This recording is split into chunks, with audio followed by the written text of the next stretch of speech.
Welcome, everybody, to another episode of the HatsOff podcast. I am your host, Amanda Rae, and I am joined today by a dear friend of mine, Joey Thomas. Joey, thank you so much for being here today. I'm so excited to have you on. Well, thank you for having me. It's an absolute honor, and it's so cool to chat with you again.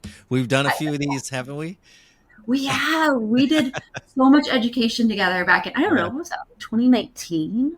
From 2019 for a few years after that. Yeah, like we did quite a bit. It was amazing. So we're coming back together now that we've launched the podcast to have a conversation that I think is really important. Joey is a business coach. He was a photographer for many years. He owns a print lab as well, or co-owns. He is a man that has been in the small business journey for a very, very long time and has been very successful at it as well, and has made a really good living for himself doing it. And I think that's the key. You know, I think that there's so many educators out there today, like so many educators. But a lot of them, while they might do really fantastic work, they're not actually making any money, right? My goal with this podcast is to bring you people like Joey who can actually make a living off of what he's doing, which is really, really exciting. So Joey, again, there's like two parts to it, right? When we have our creative soul, right? That creative mind where we're excited about creating stuff and putting it out there and getting that validation from it. But there's another side of validation we need too, right? Which is success, right? Success and being able to provide for our families, being able to do the things we want in life. And so it's completely different skill sets. And I think as creatives, a lot of times we immerse ourselves into getting better because we have this feeling that if we're the best in that area, that it will sell itself. And so not true. I mean, the topic of conversation right now is like, is Taylor Swift a really good singer? Right? I mean, according to my daughter, she's the greatest that ever walked the earth. My daughter's, 12 now. So I don't know if I trust her knowledge on what talent looks like in singing. But, I think the conversation that's happening around Taylor Swift right now, as I sorry if I offend any Swifties on this podcast right now, but it is like, she is a megastar, but she's not that great. She's created a culture and around herself. And I think the biggest draw is just her ability to do whatever the heck she puts her mind to. Exactly. That is the biggest draw. I mean, it doesn't matter. She can go out there, croak something out if she wanted to. It doesn't matter. It's going to sell. I mean, it doesn't. She's just created such an incredible brand for herself. And I think that's the importance of small business ownership, right? Is being able to create that brand, which as small business owners, we know our passion. We can go make cakes. We can go coach. We can go shoot. We can go be DJs. We can go clean houses. We can do that. But creating the brand is difficult, which is why I brought Joey on with you all today, because he is an expert, I feel like, in a variety of things, but two big things, which is the psychology of sell and perceived value, right? These are the conversations I always love to have with Joey, specifically the psychology of sales, because let's face it, like, we don't like to sell. We don't like to be salesy. Small business owners don't like to ask for money. Some people do, but for the majority of people don't like to ask for money. And we don't know how to actually say, hey, like, value ourselves and say, hey, like, I am worth the value. So Joey, let's dive right into this. Psychology of sales. Where are we going to kick this conversation off at? You hit the nail on the head with the whole value conversation, right? And this is not about photography. It's not about any one type of thing. This is across anything in life. Like I love a lot of times with my coaches, with my clients, I will make correlations in dating and relationships because it's so crazy how it's exactly the same. It's the same. It's exactly the same to the T. If you want to go learn sales, you might want to go read a dating book. It's very, very similar. So let's put it like this, right? Let's put it like this. If I sold you something for $10,000, right? Or if I put a price point on something worth $10,000 and I see the $10,000 mark in my mind before I see it in any way, shape, or form, I already think, whoa, this thing must be worth $10,000, if not more. I Yeah. mean, this thing, it must do miracles. It must be something that's worth it. Now, so we approach that thing with that mindset. Whatever it is, this can be like a purse, a car, a Yep. shirt, a service, anything. Anything, because let's say a brand that's already created some value around their brand, like Gucci or some Louis Vuitton or something like that, right? So you look at that, you have a certain expectation as you walk into it, right? And especially if there's no brand, now you better back it up. Okay. So now when we see the thing and we experience it, whether it's, through the client experience or whatever it is, and if it lets you down, right? Let's just say some elements weren't there. It didn't support it. Now, instead of being 10,000 in your eyes, you're like, I wouldn't pay a penny over 3 for that. Yep. Okay. Let's look at the opposite. Now, if you approach it, you have this incredible experience. There's a promise that it's making that it's going to be worth every penny, if not more. And you're like, I would have paid double for that service. That's perceived value. You, based on the other attributes, other experiences that a client has, they will decide whether you are worth that amount, whether you are worth more than that amount, or whether you should be worth less. So the key is how and why does that happen? Yep. Right? Because there's a lot of stuff online, a lot of groups, a lot of gurus, a lot of people, a lot of educators that will simply say, hey, you should raise your prices. Right? They would always suggest, oh, you're doing, let's take photography, for example, right? There's a thing called shoot and burn, where you just go and take a session for a couple of $100, give them all the digitals, and you call it a day. This is through all professions, right? That's You right. just go, you provide your passion, you deliver your passion, and you're done. You get You're in, done. you get out.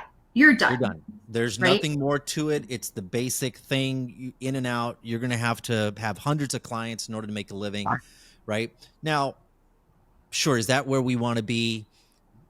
I think it's to each individual, right? Are you a quantity person? Are you a quality person? Can you handle that workload? Do you have a team? So it is different. But if I go to a group, an online group, and I put that out there, I mean, what do you think is going to happen? I mean, you got hundreds of people like, oh, don't do that. You got to raise your prices, raise your prices, raise your prices. Here's the problem. Okay. If I'm that person and I'm in my first few years of business and I'm charging only a couple $100 or whatever it is, and then I'm like, you know what? Everyone's telling me to raise my prices. So Yep. I'm going to go now, instead of $300, I'm going to be $1,000 because that's where I need to be to make a living. So I just change my pricing, right? Just overnight. I just changed my pricing and I'm like, this is what I'm worth. Boom. Right? Because everybody says that online. Hey, this is what you're worth. You're worth more than that. Go change your price. So I do it. So I try it. Crickets. Yeah. Nobody wants your service. And now a little imposter syndrome starts creeping in, right? You're like, am I good enough? What's going on? Oh, now here's a little defense mechanism, right? My market or my people, my clients won't spend that money.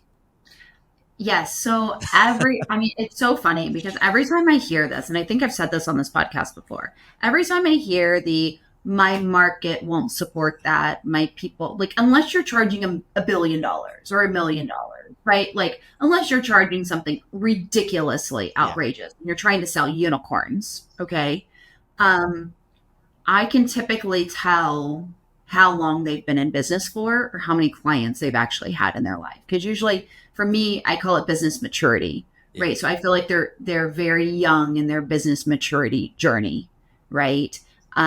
Because the whole my market won't do it isn't a thing.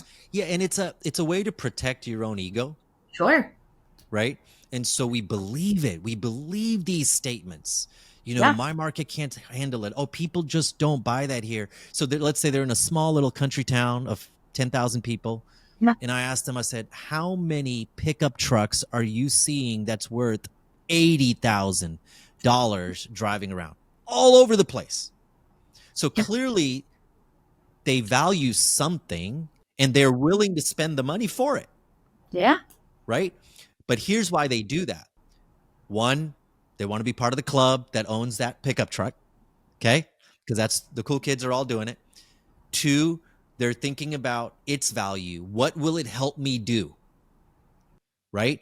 And if it's helping you do something that's greater than the money that's coming out of your pocket, then that's why they value it. Right. So, what does this mean to me? So, I always tell people when we have a pricing conversation, don't base it on the products you're selling or the time you're selling. Base it on what it means to your client. So that's a good place to start. Yeah, let's like talk about that, Yeah. right? It's creating meaning in your Yeah. business and creating, and a lot of people think value is money, right? Mm-hmm. Especially people that are just starting off in business. It's value is the monetary amount. But Yeah. when we talk about value, we're not talking about the monetary amount at all, right? Like there is a value that you give to your client and they reciprocate that value with money, right? It's an exchange. Yeah. It's an exchange. That's business. And so when I always ask people, like, what is actually the value you're giving? What is it? You know, they can make a cake at home. They can go to Hobby Lobby or Michael's and buy a balloon garland. They can take their own photos from their iPhone, right? Small business ownership has changed so much in the last, gosh, even 5 years that everything is accessible. There's online tutorials to learn how to do everything. So you producing your Man, you got the world at your fingertips. you producing your product where that used to be the case 10 years ago was value, that is no longer value per se. Yeah. So, Amanda, let me ask you a question.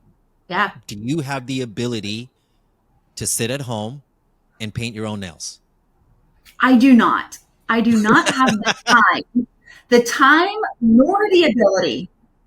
But you have the basic, the products are there. I actually do. I actually own all the products. I own all the You products. could. I actually bought all the products for my daughter too. So Yeah. I 100% could. Yes. But isn't there something to just sitting there, either reading a book, eyes closed, whatever it might be, and just I take, having I take someone else do it for you? I take meetings while I'm on getting my nails done. I'm that irritating person that's on a Zoom call because that's my life. But yeah, you're right. I can actually get, Right? You could save a ton of money, or you can have that experience for yeah, many different reasons. You might be exchanging that time to do something else instead. You might sure, just need to feel that stress relief. You might just need to feel pampered, right? yeah, It doesn't really matter, does it? It's where does that fall on your value ladder, yeah. right? It doesn't Agreed. matter. So go ahead. No, so agreed. I mean, Yeah. I think this also wraps back to the conversation of the ideal client because, I mean, I remember when I first started, everybody's like, you need to know your ideal client. You need to know your ideal client. And I was like, why? Like, I get that I need to know it, but I did not put two and two together of like ideal client defined your brand. Ideal client, then you can understand what their perceptions are of what you are doing, right? You understand their perceived value already of your offering.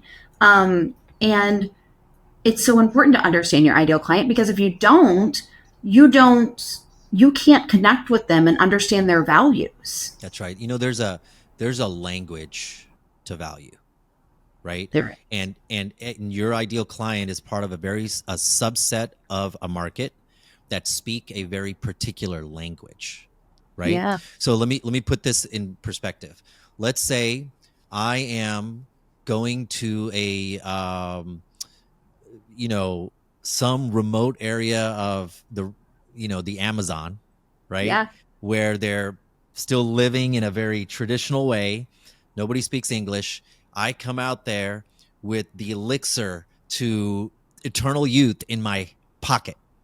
Yeah. And let's say I'm only selling it for $100, right? But I'm speaking English and I have the best thing on the planet that's ever been created in my pocket. Nobody's going to care. Nobody will care. They don't understand what I'm selling because Nope. I'm not speaking their language.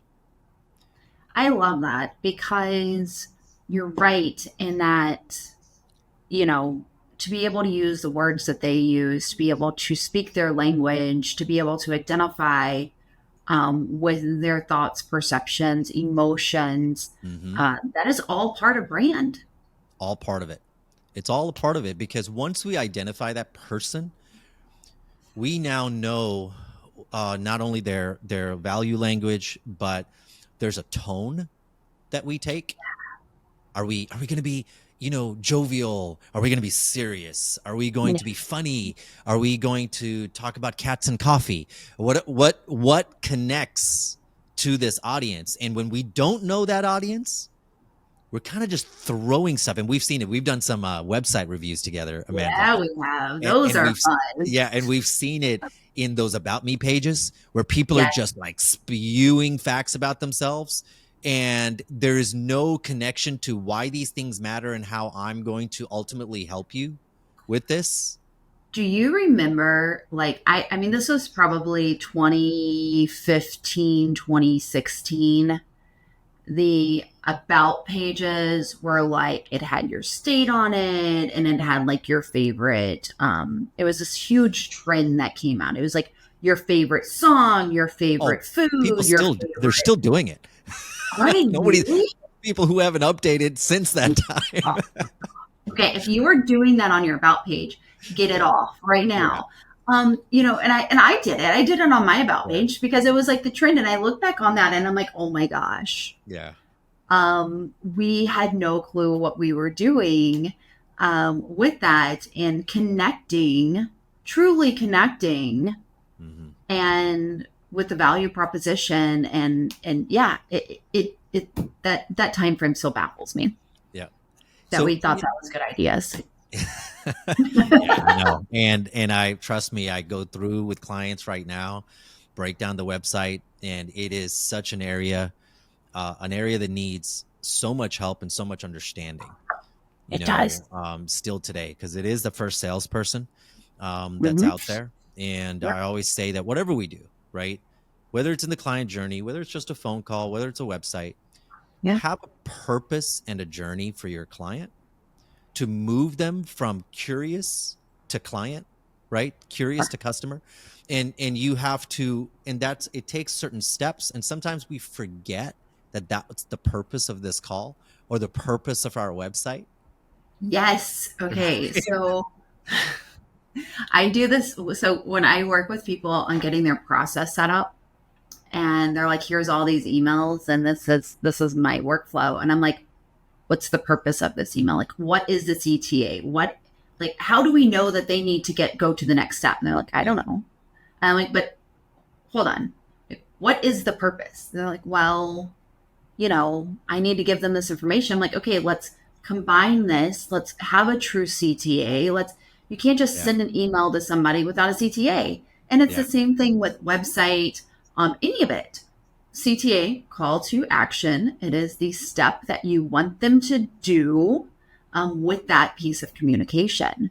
Yeah. Um, and it's so funny to see how many people just send emails with, especially in the lead process, which is Oh yeah. one of the most important processes, with no CTA. And speaking of emails like that, one of the little tricks that I suggest to use, especially in an initial email, is end with a question. And with a question, that's super simple. End with a question. Yeah. Because when you end with a question, and don't even put anything else after that. Don't say have a No. good day. Don't say anything else. Just end with a question. No. Keep it short. And when you do that, they're compelled to answer that and They are. respond back to you. And so it's those little things when we give somebody something to do, when there's a purpose. If my purpose of that email is just to get correspondence back, That's it. right? Get the ball rolling. We Yeah. need to think about those type of things. So now I do want to jump back to the Yeah. perceived value conversation. And there's something I Right. call the four corners or the four pillars of perceived value, I love right? this. And we talked about one already, right? Brand identity. That's really Yep. important, knowing who you are and why you do what you do. If you can learn how to communicate that with clarity Mm-hmm. and in a way that connects to meaning. I always say, hey, we have to, this is a journey. We have to move somebody from a money mindset to a meaning mindset. Yep. And so the question is, if we were to map that journey out, what does it look like? Right. And it Yeah. starts with knowing who you are and why you do what you do. So your brand identity has to come up. So I say, if you're going to want to change who you communicate with and that perceived value has to go up, this is one area that has to be touched. So like, Number two, and I know you love this one, is crafting an incredible client experience. yep. Right? We know Yep. that. And I actually break that down into almost in two different pathways. There's a client journey that's just kind of the overall map of the steps it takes to move from one end to another, right? Yep. Inside of that journey, the experience it's kind of what they do and how they feel along the way. It's so interesting how everybody defines client journey and client experience differently. Because Yeah. how I define it is a little bit different than that. But I love this. Um, so yeah, I'm baffled by that, but that's Yeah. amazing. I love it. And bottom line is what they experience, what they feel along the way, the imagination you can stir up along the way plays a huge role in them wanting to work with you, right? Help them see the end result. Yeah, with the client experience, my big tip I tell people, especially if you're seeing people in person, is you need to intrigue all five senses all the time, Yep. especially if you're seeing them in person. Because all five senses, if you can activate all five senses with people, they are going to automatically be more connected to you and connected to your brand. So 100%. I love client experience. 100%. And then the third one, and we know this because we encounter this all the time when we go shopping at a restaurant somewhere, that we need to design an intelligent pricing model. A pricing model that fits the clientele, because price is language. It's a language, right? Yeah. And for example, if I am driving down the road, right, and I'm headed towards a Mercedes dealership, and I know I want that S class that's $90,000 to $110,000, right? I want that S class. And I'm like, it's in my mind. I know it. I'm driving by and I see a billboard for a Genesis, which is the Hyundai luxury line. Okay. Yeah. For those who know cars. Well, the Genesis is kind of I would call it a Mercedes knockoff. Okay. Would you? Yeah, I would say, because it's kind of, when you look at the design, when you look at everything, it's their closest competitor, Okay. from the luxury side. But they're so much cheaper. Of course. They're so much cheaper. But then the challenge is, if I have $95,000 to $110,000 to spend, seeing the billboard of an alternate car that might save me 40 grand isn't going to make me stop in my tracks. No. Okay. It's actually speaking to a whole different market, isn't it? Yes. I'm not converting a Mercedes owner. No, you're not. You're not, right? So it's understanding that when you use a certain price model, that you're already placing yourself amongst a certain segment of the market, period. Absolutely. And it comes with expectations. If you're priced low, there are expectations. And the weird expectation of being priced low is almost as if, my $10 is worth $1,000 to the next person, so you're going to give me everything for 10, right? Yeah. So it's an interesting one. Now, the last one that is also important is to elevate your final product and your work, whatever that work might be. So there's 4 areas, right? Your brand identity, the client experience, the pricing model, and then your work and your product. Now, if I know that I need to increase this perceived value, I need to at least start with one of these, Absolutely. right? Which one would you start with? What is your recommendation of which one should people start with? Uh, Pricing for me is the last one. Okay. Yeah, Because the reason is when I look at pricing, I need proof as to why it's priced that way. And the that's right. proof a lot of times comes in one, your brand identity, it has to feel the part, right? Yeah. It has to be telling the right stories and to the right people. Then Mhm. once I'm engaged with you, let's say it's just the lead conversion stage of it, I need to feel that client experience is up to the Yeah. par, right? And then when I look at your work or I read testimonials about your work, it needs to also support that pricing. And Yep. now, if I do all of that and I don't do the right pricing, I've dropped the ball. Yep. Now there's confusion, Yeah. right? There is one word that I know we both love because when you hit all four of those, each one as you build is building more and more trust, Yeah, right? 1000%. And you started this conversation earlier is that, it is like dating, right? It's like a relationship. Yeah, And I use this analogy all the time because it's so perfect. It's like when you meet somebody for the first time, AKA they land on your website for the first time.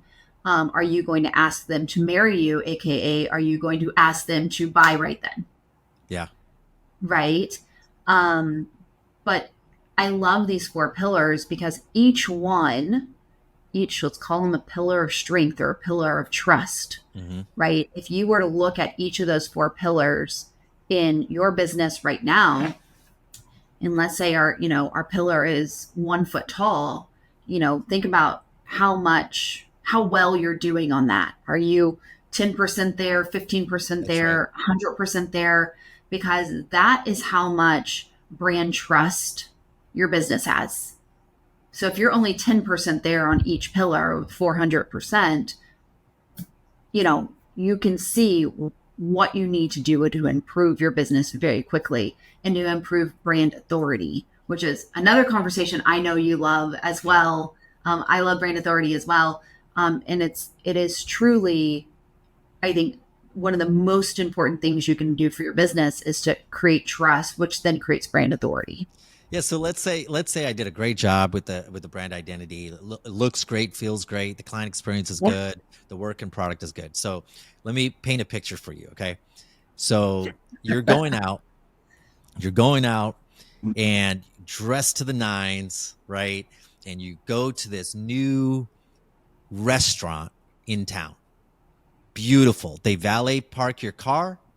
The chef meets you at the door, right? Yep. Introduces himself. I've had this experience before, so I'm going through like this journey. They meet you at the door, they seat you, there's a fire pit, there's all beautiful, right? Well, And you're just like, wow, you feel great, you look great, and you open it. I'm a steak lover, right? So I open this menu. Now I have a let's say I've never even looked this up before and someone took me there. I have a pretty good expectation of what this menu is going to look like, right? From my previous experiences and exposure out in the market, yes. right? So I have an expectation.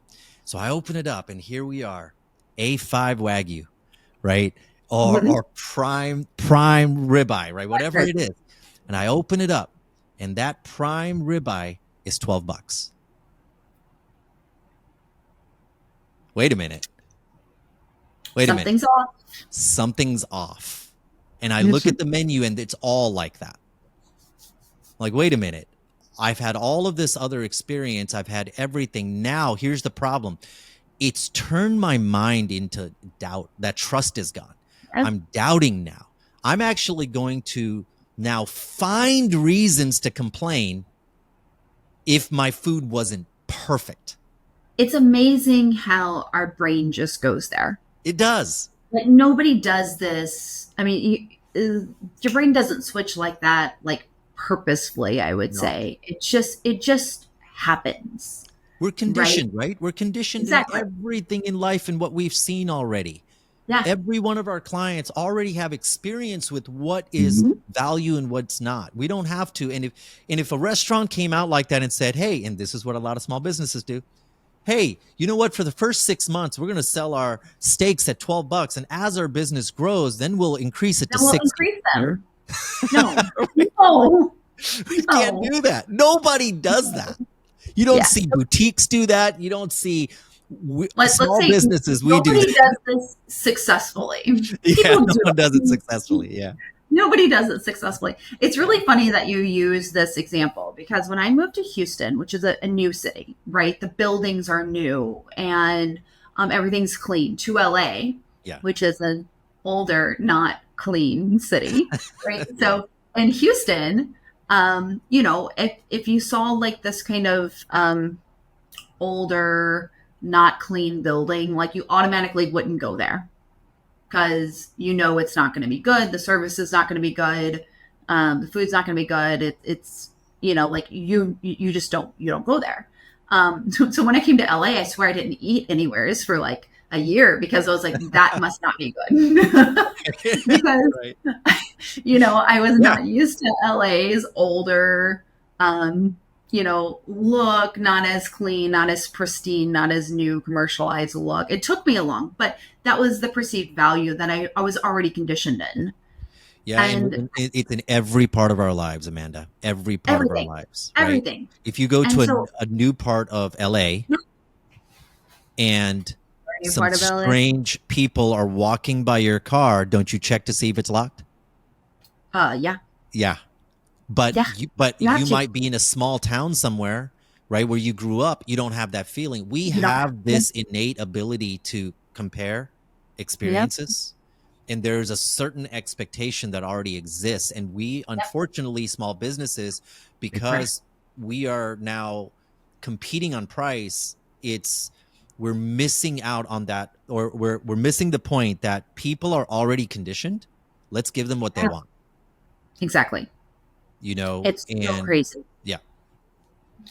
Well, Joey, I appreciate the conversation that we've had here. We'll have to get you back on to dive into more good stuff. We just scratched the surface, We Amanda. scratch the surface. We always do. Joey and I Yeah. can probably do like a 24-hour marathon of all Oh my things gosh. business and Absolutely. never run out of a topic Yeah. to talk about. Um, Joey, where can people find if they want to learn more, if they want to connect with you? Joey is a business coach, consultant. He is masterful when it comes to pricing and building a brand and building up your business. Joey, if somebody wants to connect with you or learn more about you, where do they find you at? Yeah. You can actually reach out to me on Instagram at joeyt.mcrafted. And that's just Mastercrafted Coaching is the name of the brand. You can also just email me at hello@mastercraftedcoaching.com. Just find me on online, Joey Thomas, connect with me. You can just send me a message. But my main thing is I do believe, like, because we're it's a relationship between human beings, and human beings are psychological creatures, right? And so Yeah, if we understand what makes people tick, and we understand why people spend money and what's in it for them, we can actually solve a lot of our business challenges by just understanding the mindset of our client. And that's what I focus on. So yeah. I love that. And that is an area that people need so much help on because it's just not, especially creatives, it's not in our wheelhouse. So I appreciate you bringing that value to the small business world and the small business solopreneurs as well. I appreciate you. Thank you so much. And for Thank everybody, you. we are signing off today. Another podcast done. And I look forward to chatting with you all next week. Thanks, Joey.